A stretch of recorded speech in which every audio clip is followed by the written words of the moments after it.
One of the most important concepts in understanding the physical postures are asana, and one of the most important concepts in all of Hatha Yoga is understanding the physical and ethereal conduits or channels called the Nadis.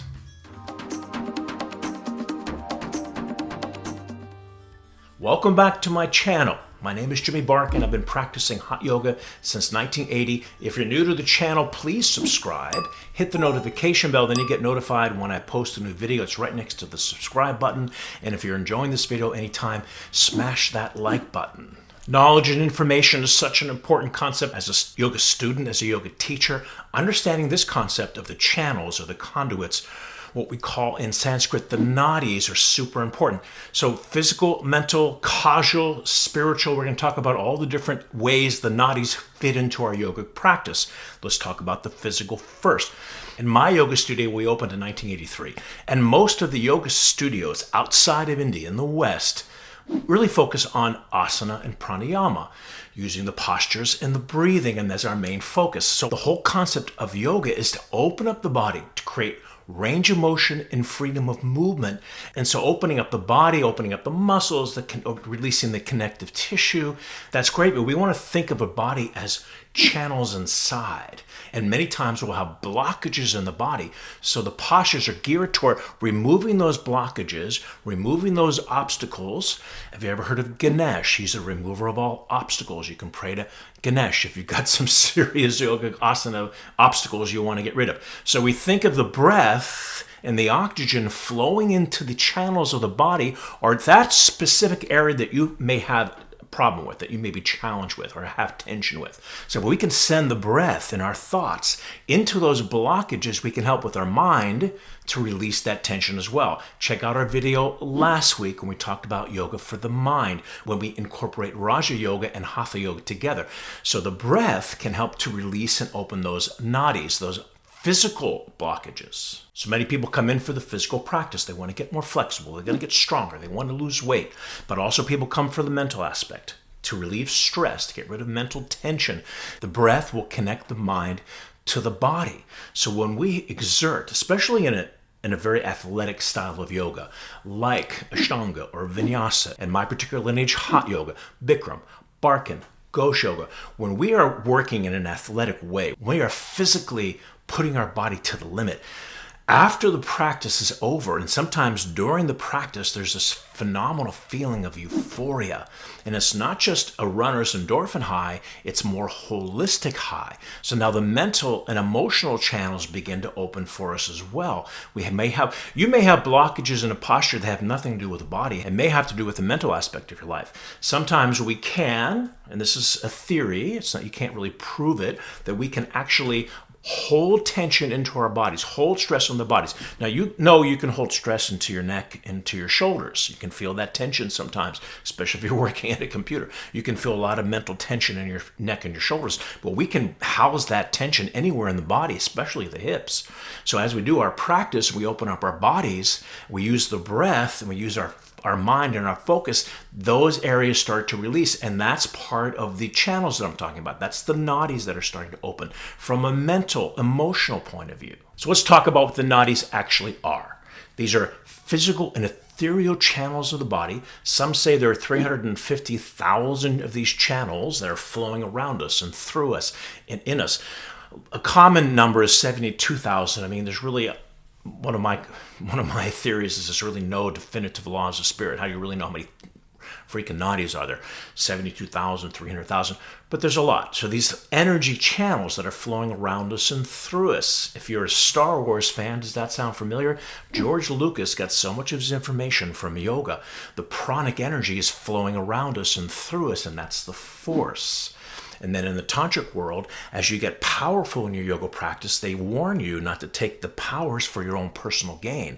That's going over to the dark side. So just a little factoid trivia for all the Star Wars fans. And now as we're aware of these physical and ethereal channels that are flowing through us and around us, it gives us a different perspective in our yogic asana practice. So I want you to think of these channels or nadis as open roads, these channels that are flowing around us and through us. And as they open, the pranic energy, the life force energy, is now able to free flow. If we have obstacles, we have blockages, physically, mentally, and emotionally, the energy gets stuck. And that's where we can experience disease. That's where we can experience injury. That's where we can experience dis-ease because the energy is stuck. Bikram's favorite metaphor is the body is an automobile, a car. You've got to clean out the engine. If the engine is not clean, it gets clogged. If the engine gets clogged, it's not going to run anymore. So we need to open up the body, open up these nadis, these channels for the pranic energy to free flow. And it's having the awareness that these channels exist. And as we do our practice, we're thinking of these energy channels flowing and opening. Some of you know from my past videos that my teacher training program back from 1980 to 1982 was insane. We would do 3-4 classes a day, sometimes 5 on a rare occasion, but mostly 3 and 4. So how were we able to do that much yoga? Because of the physiology, what's happening in the body through the yogic practice. It's what Bikram would call and Vishnu Ghosh would call contraction relaxation. We contract the muscle in the body in the asana position, and then we release it when we're standing in between the poses or when we're releasing it in shavasana. Bikram calls it savasana, but the real Sanskrit word is shavasana. So as we relax in between the pose, there's this wonderful release of energy. That's how we're able to remove these blockages. The martial arts had the same exact concept. Being from the Far East, they had the same concept. Bruce Lee, very famous martial artist, one of the most famous movie star martial artists ever, he talked about it in a punch. An American boxer's punch is like a big hammer. It just smashes in. Where a kung fu punch is like a ball on a chain. And so you would whip it. And by whipping it, you have a lot more force. That flexibility, strength combination. Now, I hate to do a violent punching metaphor when it comes to yoga, but I'm just talking about that they share that same concept. Contraction, relaxation. So a great example is the Cobra series, which is not just associated with hot yoga and the Bikram world and the Barkan world. It's a sequence that's shared by many different styles of yoga. So let's look at the Cobra pose for a second. As we lift the body up, the contraction of the lower back is taking place. We're actually cutting off the circulation in the lower back as we're holding that pose. But then when we release down into a reverse shavasana on your belly, all the energy, like a tourniquet had been constricted, is now allowing to flow through. So all the benefit and all the relaxation and all the concentrated energy and healing goes into the lower back. The opposite happens with locust pose with both legs up. As the legs lift up, we're contracting the upper part of the body. We're actually cutting off the circulation in the pose. And when we release out of it, there's that flow into the upper back, into the upper body, into the shoulders, into the elbows. It's the most nourishing thing the body can sustain. Now let's talk about the spiritual aspect of the nadis. 72,000 nadis, but there are 3 main ones. There are 3 main channels or nadis in the body. The right side is the Pingala. It's the masculine side symbolized by the sun. The left side is the Ida, even though it's spelled I-D-A. It's the feminine side symbolized by the moon. And the center channel, and this is the key for all of you Hatha Yoga students out there and teachers, this is the most important concept in Hatha Yoga. The center channel is the Sushumna Nadi, the center channel that's connected through to the central nervous system. That's where all the energy is flowing. So the pranic energy rises up that center channel, Sushumna, and on the exhale, the aponic energy lowers down that center channel. It rises up the central nervous system on the inhale, and it lowers down and radiates out the peripheral nervous system on the exhale.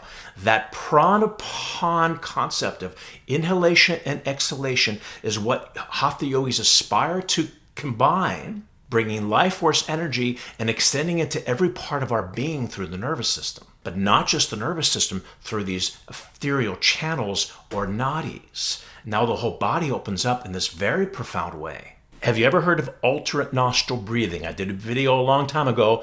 Check it out after you watch this video, where we talk about inhaling through the right nostril and exhaling through the left nostril. So you would actually hold the left nostril with your ring finger, inhale through the right, close the right nostril with your thumb, exhale through the left, Keep the right nostril closed with your thumb. Inhale through the left, and it would be this cycle of energy. So why are they doing this alternate nostril breathing? Because we're clearing out the side channels. We're clearing out the side nadis, the pingala and the ida. Why do we need to clear out those side channels? So the pranic energy can rise. So think of the energy starting at the very base of your spine, the root chakra.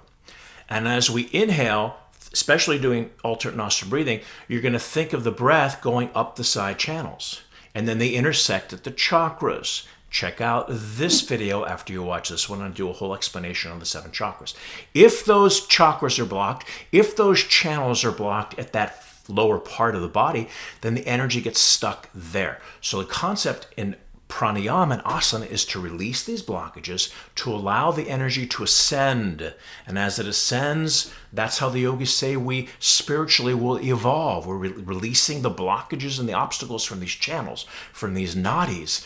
And it has this most amazing effect on the physical, astral, causal, mental, emotional, spiritual aspects of our being. Yoga is 6,000 years old, but there was a new energy, a new concept that was about only 1,000 years old. Even though this concept was really around back in the Vedic times, but it really didn't come into popularity and to fruition and to practice until the post-classical time of history, 1,000 years ago to the present day. And that's called the Kundalini Shakti energy. So think of the pranic energy as the sky, as the atmosphere, and the Kundalini Shakti is a lightning bolt that comes through the sky. It's a very strong and powerful, concentrated energy that will release eventually through our intention and through different techniques that will be laid down by yogic teachers and yogic masters. It rises once again up the Sushumna Nadi. So it starts at the base of the spine. It starts at the root chakra where the Shakti energy is. And as it rises up, it comes all the way to the third eye. Once again, if those chakras and those nadis are blocked and the pingala and the ida are stuck, the energy gets stuck. So we aspire to open up these channels to allow the energy to flow. Now, in the Barkan method vinyasa class, we do 5 vinyasas to start the class, the first 35-40 minutes of the class. If you're interested in learning more about the vinyasa, check out this video, but also you can do the Barkan method on-demand membership and take class with me every day. So in the 5th vinyasa, the second set, we go into what I call peaceful warrior. It's actually child pose, but I call it peaceful warrior because we're in such a warrior-esque energy at the moment.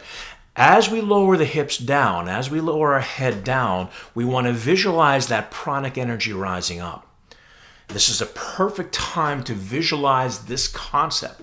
The hips lower down, the energy shoots up that center channel or Sushumna Nadi, and the body begins to heal, to balance, and even evolve. The reason I wanted to make this video is to make you aware that these physical ethereal conduits or nadis exist. So now as we go into our mat, into our practice, think about not just the physical part of the body opening, but the subtle part or the ethereal body opening as well. So now we're starting to evolve not just physically, we're not just getting better in our practice, but we're evolving physically, mentally, emotionally, and spiritually. As these blockages open, the energy flows.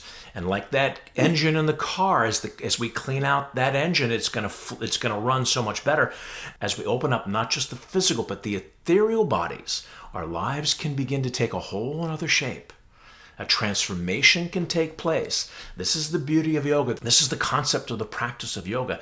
It's not just a physical exercise, but it's a transcendence. It's a transformation. So that's our episode for today. Thank you so much for watching. If you're new to the channel, please consider subscribing, hit the notification bell, hit the like button if you enjoyed this video, and share it with your friends. And I will see you the next video.